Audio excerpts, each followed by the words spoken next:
नमस्कार दोस्तों, कनक्वेस्ट ज्ञान के इस YouTube चैनल पे आपका स्वागत है।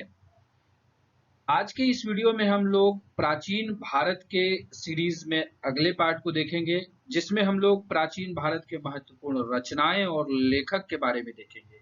यहाँ से सवाल हर एग्जाम में एक ना एक आते ही आते हैं, तो इसलिए ये एक इम्पॉर्टेंट पार्ट है।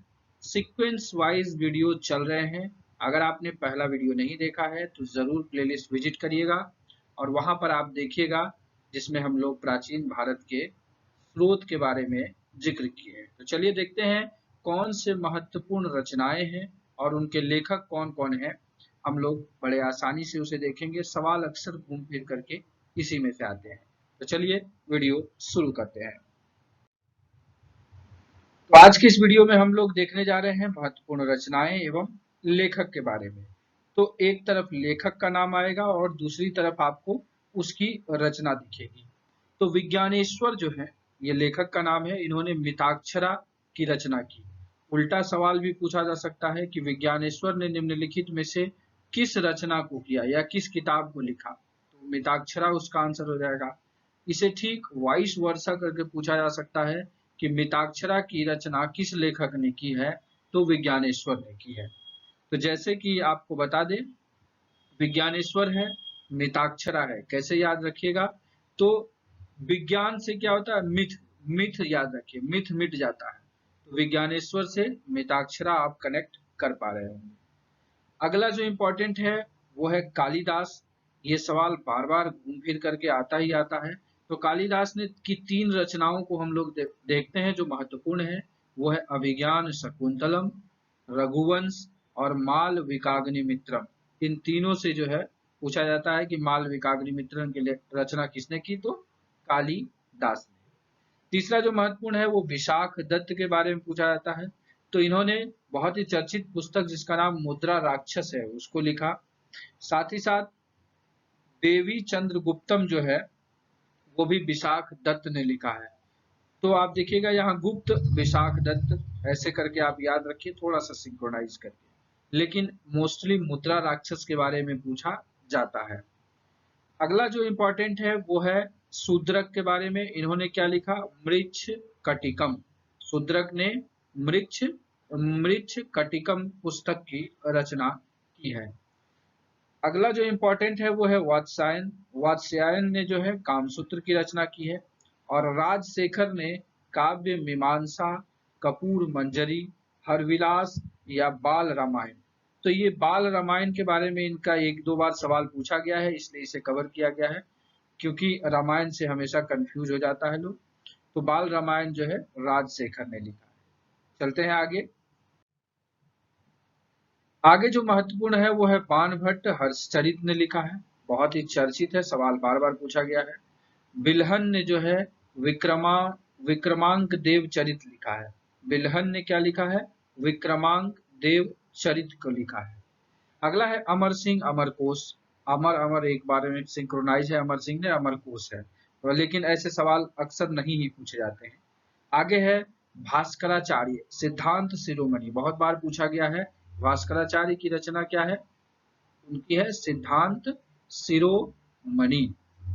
अब क्या है, इसे कैसे याद रखिएगा, तो कोई भी भास्कराचार्य है तो आचार्य, देखिए इसमें आचार्य शब्द आ रहा है। तो आचार्य जो भी होते हैं, जो भी टीचर या आचार्य है, वो एक प्रिंसिपल पे चलते हैं, सिद्धांत पे चलते हैं, और उनका सिद्धांत ही उनका सिर का मणि होता है, मतलब उनके लिए सर्वोपरि होता है।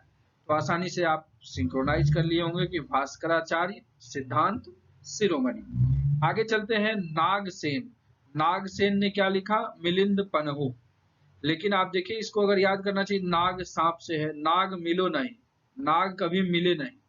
तो नागसेन मिले मिले नहीं, मतलब मिलिंद पनहु। आप वहां से कनेक्ट करेंगे, एक विजुअलाइजेशन आप करिए तो याद हो जाएगा। आगे है वराह मिहिर। इन्होंने क्या लिखा है, बृहद संहिता।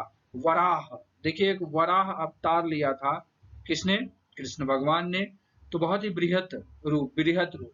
तो आप वहां से आप याद करिए, वराह मिहिर को आप कनेक्ट करिए बृहत संहिता से। आगे है भवभूति। भवभूति ये इन्होंने क्या लिखा, उत्तर रामचरित। रामचरित जो है वो तुलसीदास ने लिखा, लेकिन इन्होंने उत्तर रामचरित लिखा भवभूति ने। चलते हैं आगे। अगला है दंडी ने काव्य दर्शन लिखा। जैसे कि अगर आप इसे याद रखिए कि आपको जो है कवि दर्शन तब मिलेगा, कवि दर्शन मिलेगा नहीं तो आपको दंड मिलेगा। दंड से दंडी रखिए, काव्य दर्शन, दंडी ने काव्य दर्शन लिखा। आगे है जयदेव गीत गोविंद, बहुत ही हरफन मौला और बहुत ही चर्चित पुस्तक है, सभी लोगों को याद होगा। जयदेव गीत गोविंद ने लिखी, जयदेव की कृति गीत गोविंद है। चलेंगे आगे। अगला जो है वो है भास। इन्होंने लिखा क्या? स्वप्नवास वदत्ता इनका चर्चित पुस्तक है, जिसके बारे में बार बार पूछा जाता है कि स्वप्नवास वदत्ता किसने लिखा है, तो भास ने। वहीं चारुदत्त ने जो है, चारुदत्त की भी रचना भास ने की है। वैसे हम लोगों ने ऐतिहासिक स्रोत में इन चीजों के बारे में देखा है, वहां मैंने जिक्र भी किया पिछले वीडियो में, जहां स्वप्नवास दत्ता के बारे में बताया है जो कि भास ने लिखा है। वहां पर भी कुछ पुस्तकों को कवर किया है मैंने, वो भी इंपॉर्टेंट है, वहां से भी सवाल आते हैं। अगर आपने वीडियो नहीं देखा है तो नीचे लिंक डिस्क्रिप्शन में दे रखा है, आप प्लेलिस्ट विजिट करके जरूर देख लीजिएगा। आगे चलते हैं। तो विष्णु शर्मा ने क्या लिखा है? पंचतंत्र। पंचतंत्र की जो है रचना किसने की है? विष्णु शर्मा ने। तो आप देखिए पंचतंत्र या पंचतत्व कहिए, पंचतत्व में विलीन होना मतलब भगवान विष्णु, इस तरीके से आप कनेक्ट करके आप पंचतंत्र को विष्णु शर्मा याद रख सकते हैं आसानी से। आगे है अश्वघोष, जिसमें बुद्ध चरित्र और सूत्रालंकार को लिखा। अश्वघोष का बुद्ध चरित्र बहुत ही चर्चित पुस्तक है। तो क्या हुआ, बुद्ध जब घर से निकले थे तो किस पे बैठ के निकले थे?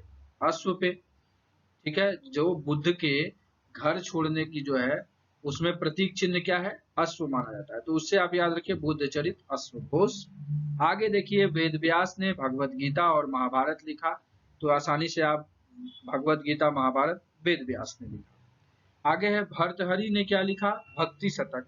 तो भर्तहरि, भक्ति से भर्त, भक्ति भर्त, तो भर्तहरि ने भक्ति शतक लिखा। आगे है क्षेमेंद्र ने दशावतार चरित्र लिखा। ठीक है, दशावतार कौन थे? दशावतार में रावण को कहा जाता है। तो इससे याद रखिए रावण को राम क्षमा कर देते अगर वो क्षमा मांगते। तो दशावतार चरित्र क्षेमेंद्र ने रचना की है। आगे देखिए भरत ने नाट्य शास्त्र लिखा। मतलब आप भरत का एक सीन याद रखिए, भरत मिलाप, तो एक तरह से क्या था वो नाट्य, उसको समझिए।